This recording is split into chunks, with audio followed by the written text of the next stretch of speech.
Hey, what is going on, guys? Represent Stealth here, and in today's video, we're going to be taking a look at the new strong and weak picks for patch 8.24. So if we get right into the video here, Dark Harvest is probably the biggest change for 8.24. It's getting a nerf to where the damage is getting lowered there, the base damage on it is getting lowered, so they're heavily putting emphasis on the stacking from Dark Harvest. If you're not getting your stacks now on Dark Harvest, then it's not going to be that great of a rune. So I think what we're going to see in this patch here is that a lot of champions will go back to Electrocute. Dark Harvest is going to be a lot riskier, so unless you're really confident that you can get your stacks in the early game, it's just going to be a much more inconsistent rune than the Electrocute. Champions that do benefit a lot from the resets are probably still going to run it, and those champions aren't going to be affected as much by the Dark Harvest changes here, but a lot of champions that were on the edge of running Dark Harvest and Electrocute and could swap in between them in the last patch, so picks like Talon or Zed who could do well with both, I think that those champions are going to swap over to Electrocute now for 8.24. So overall, I think that even more so in this patch, this rune is going to be a lot more situational, and you're definitely going to have to weigh out in champion select. Are you going to be able to get stacks in the early game with this rune? Because if you're not, then Electrocute for most champions, I think, is just going to be the better option, or a different rune than Electrocute. So something like Airy or Comet, like depending on the champion that you're playing. Unless you're playing a champion like Karthus, Zyra, Brand, LeBlanc, Katarina, these champions that are really good with Dark Harvest, you're definitely going to want to think about it in champion select. Are you going to be able to get these stacks in the early game? Because if you're not, then your damage compared to Electrocute is going to be much weaker now for 8.24 here, so you are going to have to just think a little bit more about your rune choice for this patch. So next up here, we do have another nerf to Akali. Akali's W is being hit again now. In previous patches, it was hit to where the cooldown got increased on it, and now they're changing it to where the duration on it is being lowered. So this does mean that in the laning phase now, there is going to be a little bit more of a window and a bit more counterplay time in the laning phase for the enemy champion to look to do something when your W is off cooldown. A lot of the times in the laning phase, you just can't really even trade against Akali, especially like if her W is up, because if she just places that down, she can negate a lot of champions combos and a lot of champions damage. So this is a change in the right direction here. I think they should drop her out of S tier for most elos for 8.24 and make her a little bit weaker. So Aatrox is getting a nerf to the funnel mid lane smite Aatrox strat that's going around a little bit in this patch. His Q is no longer going to deal the 10% bonus damage to monsters, so I think that this change here, it's not going to drop him like in the tier list. He's still going to stay an A tier pick for both the top lane and in the mid lane, maybe even an S tier pick right now for this patch, but overall this is just going to stop the smite Aatrox that is going around right now, but it doesn't really nerf like the ignite mid Aatrox or the top lane Aatrox.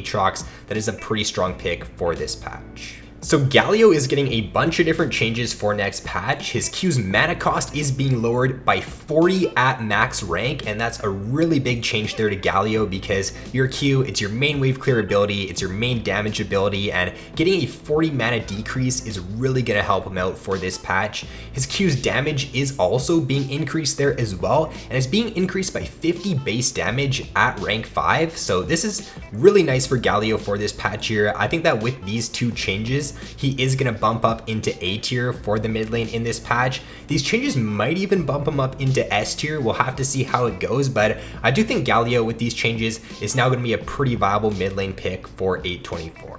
And even the AP ratio on his Q is being increased. It's only being increased by 10%, but it's another buff there to Galio, so 3 different buffs for 8.24. The second part of his Q is also getting changed to where it's now going to be dealing more percent HP damage for next patch, is what it looks like here. So I don't think this change is as big as the ones before, because the second, or the win slash part of Galio's Q, a lot of the times people are just going to be able to walk out of that, and it's not going to be until you're in mid to late game team fights to where it really comes into effect, or if you are full comboing, I guess it would come into effect. So overall, I don't think this change is really going to matter as much as the changes before. And then his ultimate's cast duration, it's being lowered, but the knock up on Galio's ultimate, it's no longer going to knock them up longer if they're in the center. It's now just going to be a flat 0.75 seconds. So overall here, guys, expect Galio to be stronger for 824 and expect him to be a pretty strong pick in the mid lane.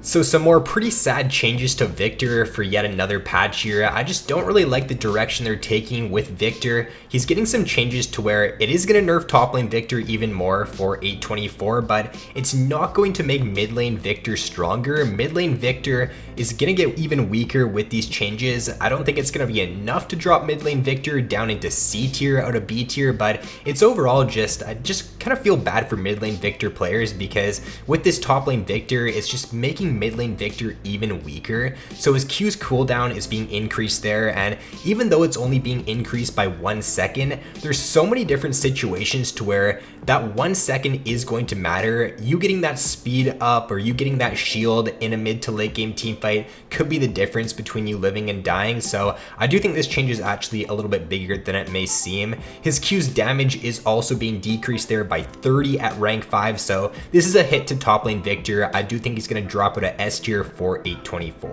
And then to kind of compensate and to make mid lane Viktor a little bit stronger in quotation marks, his E's cooldown is being lowered there. It doesn't really matter too much though. And then his E's damage AP ratio is being increased. This does not affect mid lane Viktor though, because mid lane Viktor, it's his early game that he does struggle with. And what they're doing here in this patch is they're making his early game even weaker. So this change here is just not really good. I don't know why they're nerfing him like this. I feel like the first thing they should have done to nerf top lane Viktor is just to get rid of the mana ratio on his Q, but they've still yet to even do that. So Illaoi is getting some pretty nice changes here for 824. Her E cooldown is being lowered by 4 seconds at rank 1, so a nice change there to her E. It does mean that in melee matchups to where she can really look to bully, she is going to be getting even stronger in those matchups for 824. And then her ultimate cooldown at the later ranks is being decreased, and this one doesn't really matter too much. So overall, Illaoi is getting stronger for 824, but it's not going to be as big. It's not going to be a change that's going to like bump her up into S tier. It's a smaller change that does help her out, and it does make her stronger in certain matchups, but she is going to stay an A tier pick for 824.